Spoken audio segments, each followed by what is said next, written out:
Thank you so much, guys, for tuning in. I'm here to update you of what is going to happen on Isibaya from the 14th to the 18th of December 2020 on Monday. The Zungus nervously wait for news about Melusi. An unexpected visitor arrives. Who realizes just how badly he messes up. Meanwhile, Dabula can't explain his new or his latest actions on Tuesday. Sitle continues to work with her magic on Dabula. Melusi's situation appears dim. Sbu finds himself getting the cold shoulder from both women. Nolwandle is curious about the new Nyandeni taxis on Wednesday.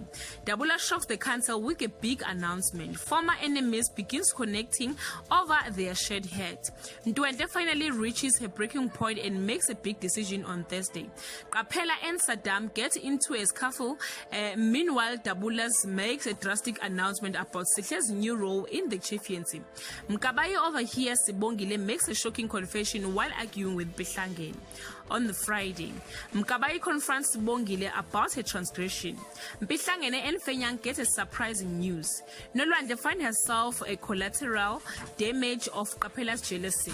Guys, this is all I have for today. You can leave your comment below and share your thoughts.